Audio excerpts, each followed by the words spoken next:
A wrong turn and a road that seems to fold back on itself.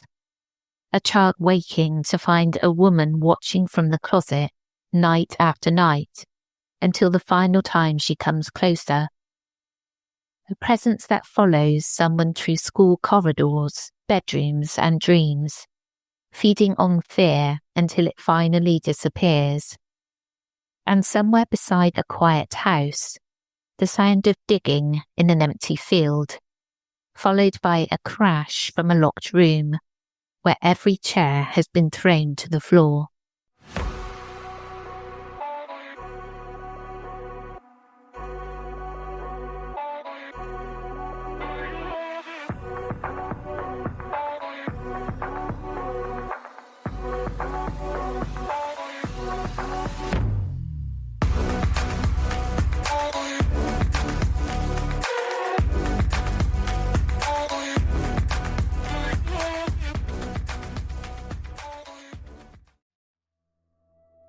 Hello, I'm Sarah and welcome to the Whispering Woods Reddit and listener story episode. I have got 4 spooky Reddit stories to share today and I'll get straight into them.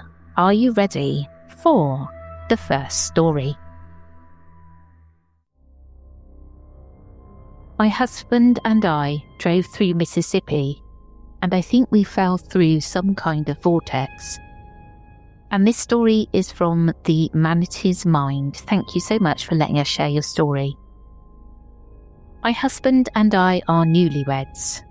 We went to Florida to visit family and drove back north Friday afternoon / evening towards our home in northwest Missouri. To clarify, we were driving towards Tunica for the night to break up the 17-hour drive and get some sleep at a fun hotel. Somewhere around Jackson is where things started to get weird. Our GPS took us on a shortcut off the highway. As the sun was setting, we went through a town called Vaden. This was maybe 7:30 or 8ish. I remember telling my husband the town had a haunted vibe, or just some bad energy, and he agreed. We kept driving as the sun went down and things got very rural. Please understand, my husband and I are from rural Missouri and have lived across the country in some spooky places, including Atkinson KS, if you believe in the Devil's Portal or whatever. We're very used to being on a dark stretch of road at night. This was different than anywhere we've ever been. It felt like we were constantly turning in circles. For about 2 hours, we were driving and the gas gauge on our F-250 didn't move, like at all. Our truck is brand new and gets moderate gas mileage at best. We stayed at 3/4 of a tank exactly for hours. Typically, we stop on a trip every 2.5 hours. Now, the power suggestion. We kept talking about how this didn't feel right. Every few hundred yards, we would see houses, but none of them had any lights on. My husband said that's strange. It almost seems like the highway is abandoned. More lights should be on at 8 p.m. Next house we pass, every light on. This happened multiple times. We would say we hadn't seen something in a minute, and that thing would appear. We barely saw any other cars, but the 2 times we did, we saw a string of 4 cars, exactly the same make and model, driving in perfect proportion to one another. Some kind of white SUV. Okay, maybe a coincidence. It happened again, like a glitch just a few miles apart. We saw another car with its hazards on. The hazards turned off immediately after we passed them. My husband only saw a couple of cars in the rearview mirror, but one followed us for a few miles. My husband described seeing it as a truck with LED lights one moment, and a sedan with amber lights the next. Then back to being a truck with LED. This was all in the span of maybe 10 minutes, with no outlet for someone to turn off and get on again. At one point in the trip, we drove through a small town before getting back en route. This was maybe another hour in at 9 p.m. We saw no people. Cars were moving and lights were on. No one was outside. We didn't see anyone in fast food restaurants or out in parking lots. We thought nothing of it at the moment, but looking back, isn't that strange? There were also no animals, just a few bats. Being from a rural area, we keep an eye out for deer, raccoons, armadillos, or other critters when driving at night. We only saw one deer at dusk, and it wasn't moving at all. It seemed frozen. It was looking at us, but its ears didn't twitch. It didn't run away. It just stood perfectly still. Its head was also really small, but maybe that's just the deer in Mississippi. Speaking of animals, we travel with our lapdog. He's a senior pup, and he's ridden on my lap all over the country. He couldn't seem to settle down on these back roads.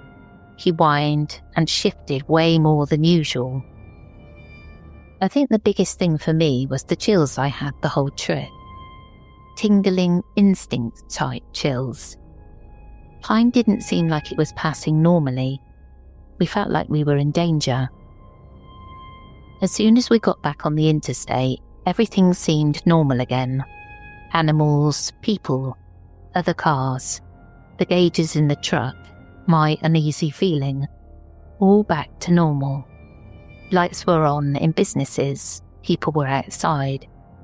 My husband, who is normally very unshaken, returned to his normal self.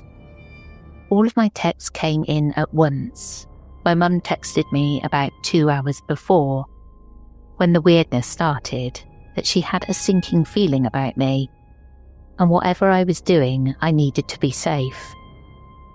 I called her, and she said for the last 2 hours, she had a mother's instinct that something was just very wrong. I want to end by saying, my husband and I are very practical people. He is in the trades, and I am an educator and caretaker. We've both travelled back roads of the country in all weather, at all times completely fine. Sometimes a little creeped out by the darkness, but fine. Our truck is almost brand new and works well on long trips. We've taken it on a road trip through another rural area recently in Kansas, and all the gauges worked. As a science teacher, I know the behaviours of flora and fauna well. While we are devout Christians, we are scientists and take a very level-headed approach to the supernatural. I believe God saved us from whatever vortex or ley line or something we drove through last night. Lastly, my husband and I acknowledge that we have both taken SSRIs in the past, but we would never harm ourselves or others. We love life. This is really odd, isn't it? Because it's not like a full-on glitch per se, but something is happening by the sound of it. And I also really want to look into what that devil's portal is. So bear with me. I'm going to put together an episode if I can find enough information. Spooky, are you ready for the second story? Woman in my closet. And this story is from LimpCat1494. Thanks so much for letting us share your story. When I was 4 in my old house, I had a closet that was always open. Suddenly, I'd started to see this woman with white skin and long black hair that would watch me from the closet. She had a white dot for an eye that glowed in the dark, and one hand would lay on the closet door, but she would never move. I was so terrified, I had to pretend I didn't see her, and eventually I'd fall asleep. This continued over a very long time until I visited my grandmother in the hospital as she was dying. That night, I noticed the woman was a bit outside of the closet. I tried so hard to forget about her, but that night felt very different. Suddenly, she ran out of the closet and jumped on top of me and was inches from my face. I distinctly remember everything going black, and I believe I had a dream after that. In the dream, it was morning, and the entire house was quiet. Something was very off, and I went downstairs to find my dad nor my mum were there, and neither was my babysitter. I was terrified and started crying my eyes out and ran back up into my room. But for some reason in my room, it felt like I was seeing through a movie lens, because it zoomed in on this wicker high chair I don't have and have never seen before, and two stuffed animals I didn't have, nor have I seen before. I don't remember what one of them was, but I remember the other one was a monkey. I started screaming, crying in the dream, and then I woke up. After that, I never saw the woman in my closet again. Years later, when I was 10, and in a completely different house, I found the stuffed monkey that looked exactly like the one in my dream. I threw it away because it gave me that terrifying feeling I had in the dream. Ever since then, I've been terrified of the dark, and it makes me cry. There should never be anybody in your closet, ever. Spooky closet stories are the worst. I'm really glad that this spooky lady eventually disappeared. But seeing that monkey from the dream must have been so freaky. Are you ready for the third story? Something followed me throughout high school, and this story is from Amurosa. Thank you so much for letting us share it. Hey, I'm 21, and this story takes place 3 to 4 years ago. About how I was followed for 2 years by a supernatural entity. This isn't necessarily going to be the scariest entry, more informative than anything. But here's my experience. For a little bit of context, I had a mundane high school experience. It wasn't the best due to mental health and issues with my family. Other than that, I had decent friends, an alright GPA, and enough motivation to do what I loved: drawing, listening to music, etc. But most of all, dreaming. I had what most people didn't or refused to believe: a higher awareness, a more worked-on sixth sense. I could see and hear things that people around me every day couldn't. I was aware of an aura, my energy. I could throw it around, move it, so to speak. I could visit the dreams of my friends and go to places I don't believe I was supposed to go. I've seen entities before, strange happenings, unexplainable things, but it ended up just blurring into my daily life, making me desensitized to it. Having spirits in your vision 24/7 was the best thing for my fright tolerance. But this time was different, more invasive.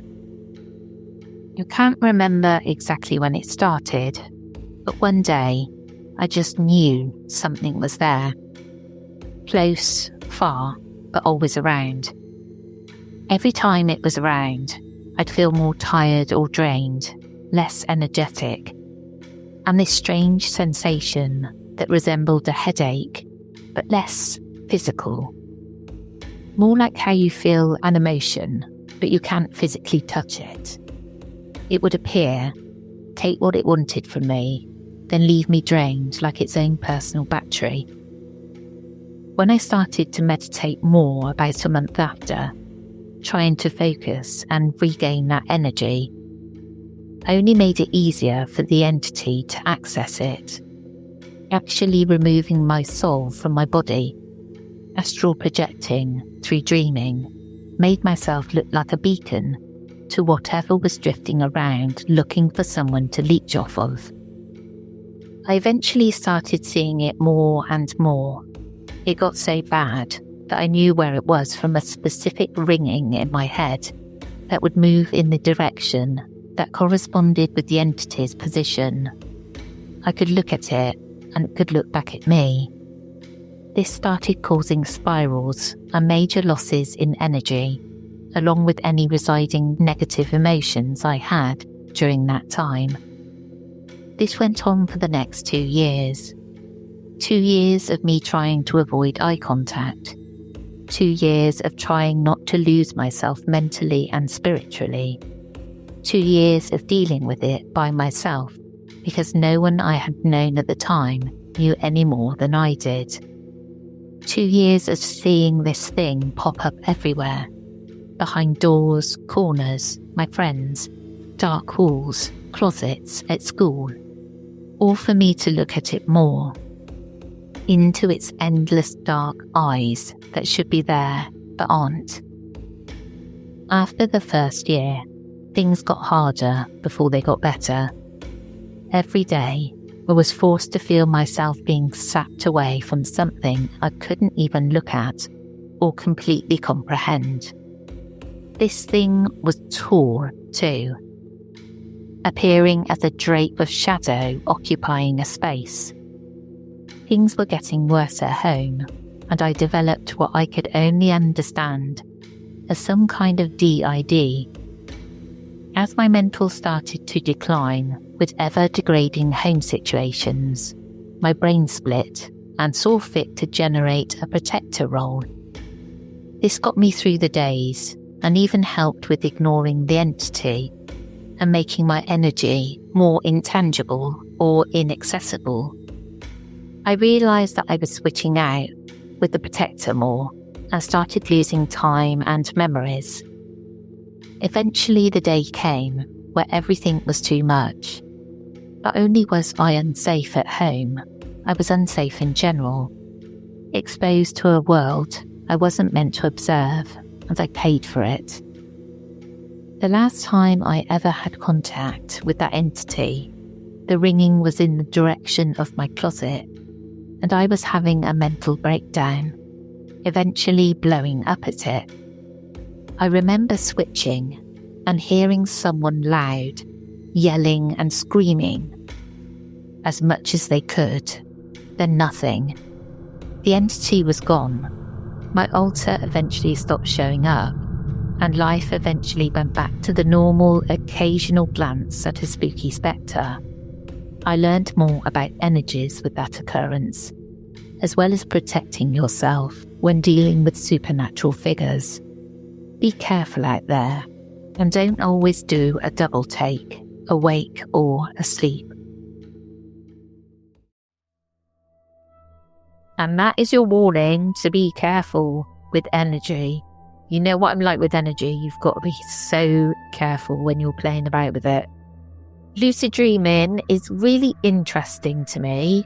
I've had one lucid dream and it wasn't on purpose, but I've always been quite tempted to have a go. Drink some mugwort tea and see what happens. Are you ready for the fourth and final story? I still can't explain what happened that night, and this story is from Otak Yuanik. Thanks so much for letting us share it. This happened many years ago when I was very young. It was around 16 years ago. I still remember it clearly because of how creepy it was. Back then, we used to live in a rented house. Right beside our house, there was a large open ground. During the evenings, we would play there, walk around, fly kites, normal childhood stuff. But at night, the place became completely silent and empty. Nobody stayed there after dark, and the whole neighbourhood would become strangely quiet at night. One evening, my brother and I were studying while my mother was helping us. Suddenly, we started hearing a sound coming from that ground. It sounded exactly like someone digging the earth with a shovel. The sound kept going continuously for several minutes. We got really scared and stayed silent, just listening to it. After some time, the digging sound suddenly stopped. Then, out of nowhere, we heard a very loud crashing noise from the front of our house, like multiple heavy things falling at once. All of us immediately ran there. What we saw still gives me chills. Every chair in that room had fallen over, even the table was flipped. The weirdest part was that none of the doors or windows were open. There wasn't even strong wind that night. To this day, I still can't explain how everything in that room suddenly got thrown around within a second. And sometimes I still wonder who or what was digging in that ground that night. I still can't explain. With Share My Trip from Uber, you can send your live trip location to the ones who matter most. Like Dan and Hannah, who always wait up to make sure their daughter gets back to her college dorm room. Or Tiffany, who's running late as usual, and her friends are tracking her trip to make sure she's actually on her way. Look, she's right there. She's 3 minutes away. Or Sam, who never goes anywhere without her roommate knowing exactly where she is. Some journeys are meant to be shared. Share your ride in real time with Share My Trip on Uber. One more way Uber is putting safety at every turn. Learn more on the Uber app. This message is brought to you by Alloy Health. Let's be honest, aging can come with some unwelcome changes. Sleep disruptions, hot flashes, brain fog, it can hit hard. And while menopause is inevitable, relief doesn't have to take years. Yet many women wait to seek help, often because they weren't told about options or didn't know where to go. Alloy makes it simple to get support. You'll fill out a quick intake form, connect with a menopause-specialized physician, and receive a personalized treatment plan, all online. Once approved, your prescription ships straight to your door with automatic refills. It's fast, accessible, and you get unlimited messaging with your doctor. Join the 95% of women who saw relief in the first 2 weeks.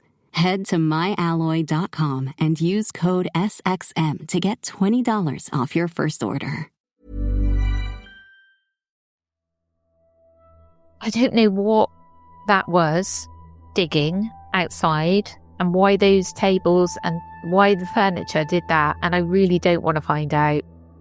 Ugh, I can't even imagine, because that to me, digging, it's really scary to hear that sound. Well, that's it from me today. I hope you enjoyed, and we will catch you again on Sunday for After Dark. Take care, everyone.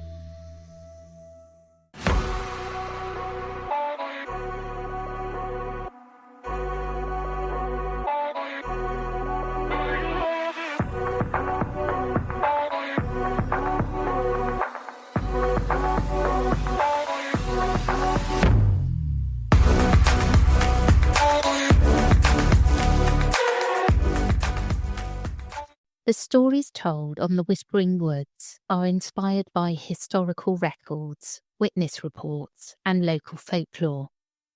While every effort is made to research and represent events accurately, some details, names, and locations may differ from official accounts or have been changed out of respect for those involved. These episodes are created for storytelling and entertainment purposes, and should not be considered definitive fact or investigative journalism.